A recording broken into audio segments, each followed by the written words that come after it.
السلام عليكم ورحمة الله.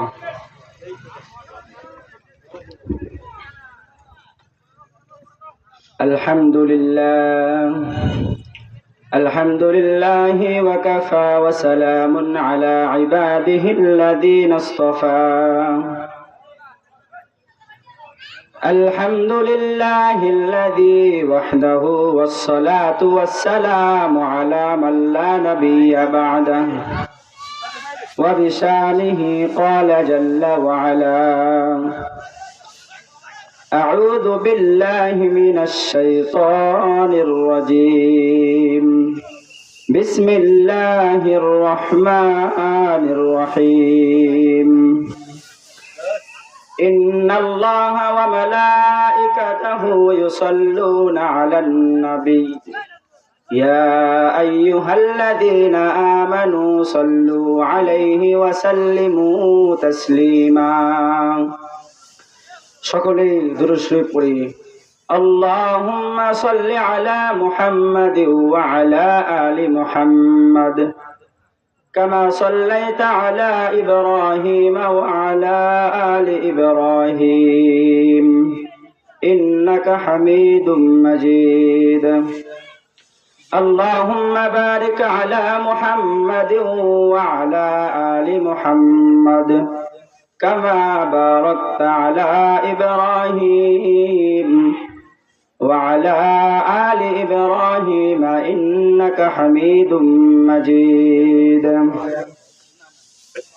أستغفر الله الذي لا إله إلا هو الحي القيوم وأتوب إليه. لا حول ولا قوة إلا بالله العلي العظيم. رب زدني علما رب زدني علما رب زدني علما. رب اشرح لي صدري ويسر لي أمري واحلل عقدة من لساني يفقه قولي وبك نستعين يا مستعان. رب يسر ولا تعسر وتمم علينا بالخير. بسم الله الرحمن الرحيم. إن الذين آمنوا وعملوا الصالحات سيجعل لهم الرحمن ودا.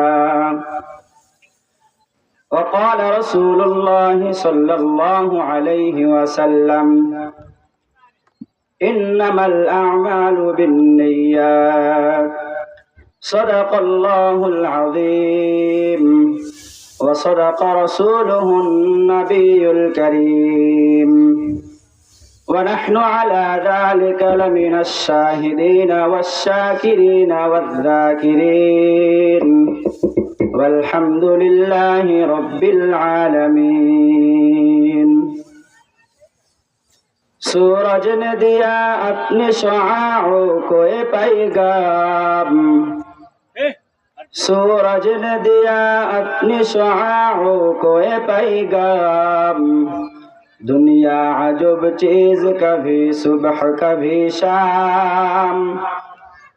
दुनिया अजब चीज कभी सुबह कभी शाम. दुनिया में हो दुनिया का तलब गार नहीं हो. दुनिया में हो दुनिया का तलबगार नहीं हो. बाजार से गुजार हो खरीदार नहीं हो. बाजार से गुजार हो खरीदार नहीं हो.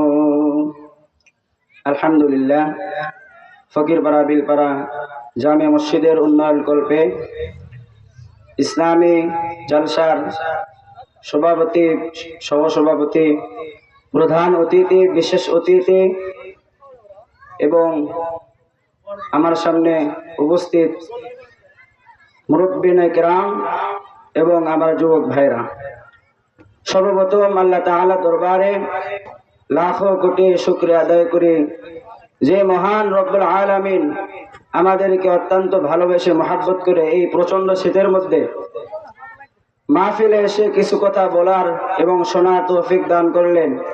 সেই মহান রব্বুল আলামিনের দরবারে আমরা শুকরিয়া আদায় করি, সবাই বলি আলহামদুলিল্লাহ। দরুদ ও সালাম বর্ষিত হোক সেই মহামানবের প্রতি, যিনি সৃষ্টি না হইলে এই দুনিয়ার কোনো কিছুই সৃষ্টি করা হইতো না, যিনি রহমাতুল লিল আলামিন, সাইয়্যিদুল মুরসালিন, রাহাতুল আশিকিন, সাইয়্যিদুস সাকালাইন। সেই মহামানবের প্রতি আমরা সকলেই ছোট্ট দরুদ ও সালাম পেশ করে সবাই বলি সাল্লাল্লাহু আলাইহি ওয়াসাল্লাম। আসলে আল্লাহ তাআলার শুকরিয়া সারা জীবন ভর আদায় করলেও আল্লাহ তাআলার শুকরিয়া আদায় করে শেষ করা যাবে না। আল্লাহ তাআলা আমাদেরকে বিভিন্ন নিয়ামতের মধ্যে দুনিয়াতে ডুবাইয়া রাখছেন, যে আল্লাহ তাআলা চাচ্ছেন যে আমার বান্দা নিয়ামতের মধ্যে থেকে আমার ইবাদত করুক। বিভিন্ন নিয়ামতের মধ্যে রাখছেন, বান্দা কোনো গুনাহ করলেও আল্লাহ তাআলা তার রিজিক কখনো বন্ধ করেন নাই। আল্লাহ তাআলা তার নিঃশ্বাস প্রশ্বাস যা না থাকলে সে বাঁচবে না, সে নিঃশ্বাস প্রশ্বাসও সে আল্লাহ তাআলা বন্ধ করেন নাই। শুকরিয়া আদায় করার মধ্যে প্রথমটা হলো আল্লাহ তাআলা আমাদেরকে মুসলমান হিসেবে, মানুষ হিসেবে আমাদেরকে দুনিয়াতে প্রেরণ করেছেন। দুনিয়াতে অনেক প্রাণী আছে, পশু পাখি জীবজন্তু অনেক প্রাণী আছে, তার মধ্যে থেকে আল্লাহ তাআলা আমাদেরকে মানুষ হিসেবে সৃষ্টি করলেন। যে মানুষকে আল্লাহ তাআলা বলেন আশরাফুল মাখলুকাত, সমস্ত সৃষ্টি জীবের মধ্যে শ্রেষ্ঠ জীব।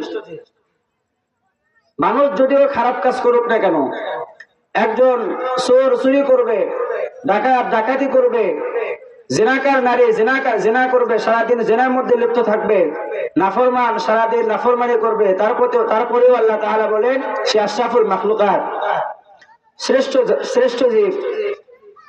এবং তার মধ্যে থেকে আল্লাহ তাআলা আমাদেরকে মুসলমানের ঘরে পাঠাইছেন।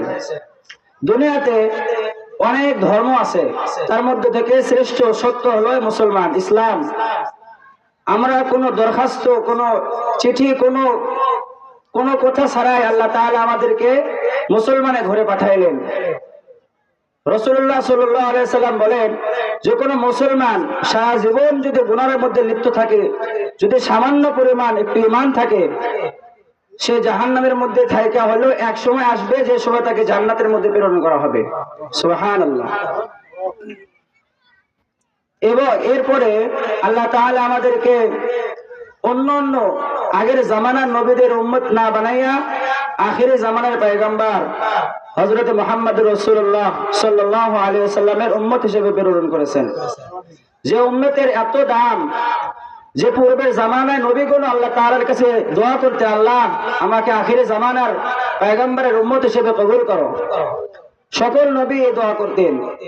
অবশেষে হযরত ঈসা আলাইহিস সালামের দোয়া আল্লাহ তাআলা কবুল করেছিলেন। তিনাকে আসমানে উঠিয়ে নিয়েছিলেন এবং বলেছিলেন যে আখিরি জামানায় যখন মানুষ গুনাহের মধ্যে লিপ্ত থাকবে, তখন তাকে আখিরি জামানার পয়গম্বর মুহাম্মদুর রাসূলুল্লাহ সাল্লাল্লাহু আলাইহি সাল্লামের উম্মত হিসেবে দুনিয়াতে প্রেরণ করা হবে। তিনি দুনিয়াতে এসে নিজের কিতাবের বাণী প্রচার করবেন না। তিনি আমাদের নবীর উপর যে কোরআন নাজিল হয়েছে, সেই কোরআনের বাণী প্রচার করবেন। তিনি আমাদের নবীর উম্মত হিসেবে আসবেন, মেহমান হিসেবে।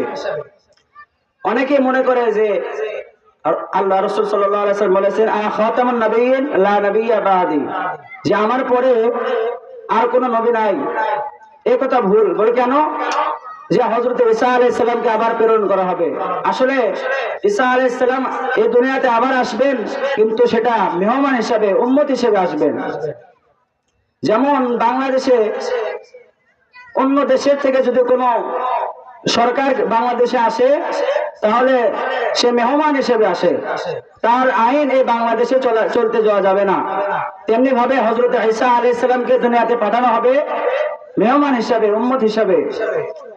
তো আল্লাহ তাআলা আমাদেরকে মুহাম্মদুর রাসূলুল্লাহ সাল্লাল্লাহু আলাইহি সাল্লামের উম্মত হিসেবে দুনিয়াতে পাঠাইলেন। যে উম্মতের এত দাম,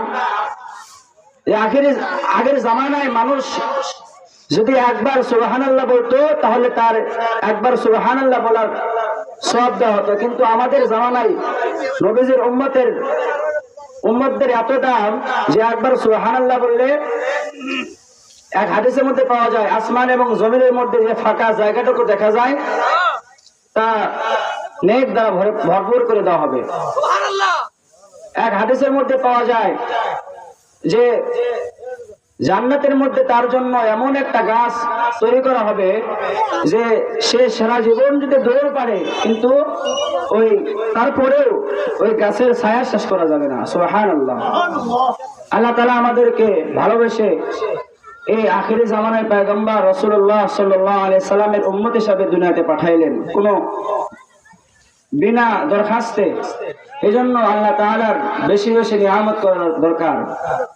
এজন্য আমরা আবারও বলি আলহামদুলিল্লাহ। আল্লাহ তাআলা তার কোরআনের মধ্যে বলেন ইন্নাল্লাযীনা আমানু ওয়া আমিলুস সালিহাতি সায়াজআলু লাহুমুর রাহমানু বুদ্দা। অবশ্যই ওই সমস্ত বান্দা যারা ঈমান এনেছে এবং সমস্ত নেক আমল করেছে তাদের জন্য আমার সম্পূর্ণ ভালোবাসা দেওয়া হলো। যে আল্লাহ তাআলা আমাদেরকে পরিপূর্ণ ভালোবাসা দিয়েছেন। আর এক আয়াতের মধ্যে পাওয়া যায় ইন্নাল্লাযীনা আমানু ওয়া আমিলুস সালিহাতি কানাত লাহুম জান্নাতুল ফিরদাউসি নুজুলা। যে যারা নেক আমল করবে, ঈমান আনবে, নেক আমল করবে তাদের জন্য জান্নাতুল ফিরদাউস। ওই আয়াতের সারমর্ম হলো যে বান্দা নেক আমল করবে, ঈমান আনবে, তারপরে নেক আমল করবে, দুইটি চাকা ঈমান আনতে হবে তারপরে নেক আমল করতে হবে। এই দুইটি চাকা দিয়ে যখন সে গাড়ি চালাবে তখন তার ঠিকানা হবে জান্নাত। সে হলো আসল বাদশা। তো ঈমান আনতে হবে। ঈমানের হাকিকত হলো তিনটি: মুখে স্বীকার করা, দিলে বিশ্বাস করা। আমরা ঈমান এনেছি যে আল্লাহ তাআলা এক, আমানতু বিল্লাহি ওয়া মালাইকাতিহি ওয়া কুতুবিহি ওয়া রুসুলিহি ওয়াল ইয়াউমিল আখির ওয়াল কদরি খাইরিহি ওয়া শাররিহি মিনাল্লাহি তাআলা ওয়াল বা'থি বা'দাল মাউত। আমরা ঈমান এনেছি মুখে এবং অন্তরে বিশ্বাস করেছি, কিন্তু প্রকৃত বিশ্বাস না। আমরা বিশ্বাস করার পরেও টেবিলের নিচে টাকা ঠিকই ঠিক না। আমরা ঈমান আনার পরেও অন্তরে বিশ্বাস করার পরেও যে মরার পরে খারাপ কাজ করলে সে জাহান্নামে যাবে, তারপরেও গুনার কাজে ঠিকই লিপ্ত হই। এই জন্য প্রকৃত ঈমানদার হতে হবে। মুখে স্বীকার করতে হবে, দিলে বিশ্বাস করতে হবে এবং নেক আমল দ্বারা পরিণত করতে হবে যে আমার মধ্যে ঈমান আছে। এই নেক আমলে পরবর্তীতে আয়াতের মধ্যে বলা আছে ওয়া আমিলুস সালিহাতি, যারা নেক আমল করেছে। তো আমরা বেশি বেশি নেক আমল করব, আমাদের ঈমানকে পরিত্যক্ত করব। আল্লাহ তাআলা বলেন আমিনু কামা আমানান নাস, তোমরা ঈমান আনো আমার সাহাবীদের মতো। তো আল্লাহ তাআলা রাসূলুল্লাহ সাল্লাল্লাহু আলাইহি সাল্লামের সাহাবীদের কেমন ঈমান ছিল? হযরত আবু বকর সিদ্দিক রাদিয়াল্লাহু তাআলা আনহু, যিনি জান্নাতে সার্টিফিকেট প্রাপ্ত সাহাবী ছিলেন, তার বিশ্বাস ছিল আল্লাহ তাআলা যেমন আমাদেরকে নিয়ামত দিতে পারেন তেমনি ভাবে আল্লাহ তাআলা আমাদের থেকে নিয়ামতকে ছিনিয়ে নিতে পারেন। তিনাকে বলা হতো সিদ্দিক, সত্যবাদী। সাহাবীদের মধ্যে সর্বশ্রেষ্ঠ সাহাবী ছিলেন আবু বকর। সবার চাইতে বেশি নরম দিলের মানুষ ছিলেন। তাবুকের যুদ্ধের সময় রাসূল কারীম সাল্লাল্লাহু আলাইহি ওয়াসাল্লাম চিন্তিত হয়ে পড়লেন যে যুদ্ধের সময় এসে গেছে কিন্তু বাইতুল মালে কোনো সম্পদ নাই। ও আমার সাহাবীরা রে, যুদ্ধে তো সময় এসে গেল কিন্তু বাইতুল মালে সম্পদ নাই, তোমরা কিছু পরামর্শ দাও।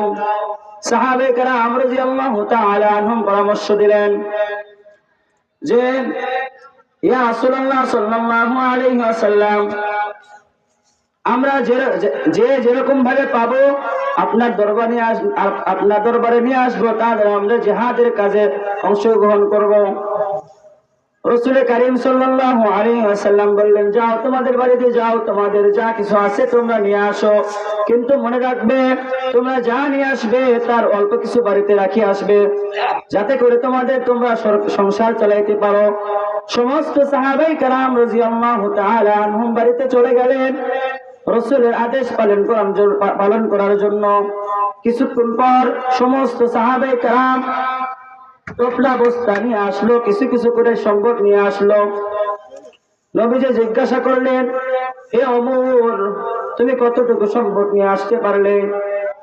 ওমর রাদিয়াল্লাহু তাআলা আনহু বলেন, আমি আপনার দরবারে এতটুকু সম্পদ নিয়ে আসতে পারলাম আর এতটুকু বাড়িতে রেখে আসছি। এমনি আমি সমস্ত সাহাবায়ে কেরামকে আল্লাহ রাসূল সাল্লাল্লাহু আলাইহি ওয়াসাল্লাম জিজ্ঞাসা করলেন। সবাই বললেন যে অর্ধেক রেখে আসছি আর অর্ধেক আপনার দরবারে নিয়ে আসছি। অবশেষে আবু বকর সিদ্দিক রাদিয়াল্লাহু তাআলা আনহুকে ডাক দেন, যে হে আমার দোস্ত, আপনি কতটুকু নিয়ে আসলেন? আবু বকর সিদ্দিক রাদিয়াল্লাহু তাআলা আনহু বললেন, ইয়া রাসূলুল্লাহ, বেশি কিছু নিয়ে আসতে পারি নাই, আমার বাড়িতে বেশি কিছু ছিল না, যা ছিল আপনার দরবারে তাই নিয়ে আসছি। বলে, বাড়িতে কিছু রাখো নাই? বলছি, ইয়া রাসূলুল্লাহ, এমন সম্পদ ছিল না যে বাড়িতে রেখে আসবো, কিন্তু ইয়া রাসূলুল্লাহ, আমার সবচাইতে বড় জিনিস আমার বাড়িতে আছে। বলে, কি? কই, আল্লাহ এবং আল্লাহর রাসূল আমার বাড়িতে আছে। তাহলে তাদের ঈমান কেমন ছিল? আবু বকর সিদ্দিক রাদিয়াল্লাহু তাআলা আনহুর ঈমান কেমন ছিল? যে তার বিশ্বাস ছিল যে সম্পদ যেমনি ভাবে দান করে, যেমনি ভাবে চলে যেতে পারে, তেমনি ভাবে আল্লাহ তাআলা আমাকে দিতেও পারেন। এই জন্য আমরা চেষ্টা করব বেশি বেশি আমাদের ঈমানকে পরিশুদ্ধ করা এবং বেশি বেশি নেক আমল করা। আল্লাহ তাআলা আমাদের সকলকে কবুল করুক, আমাদের ঈমান এবং নেক আমলকে পরিশুদ্ধ করে দেন। আল্লাহুম্মা আমিন। ওয়া আখিরু দাওয়ানা আলহামদুলিল্লাহ।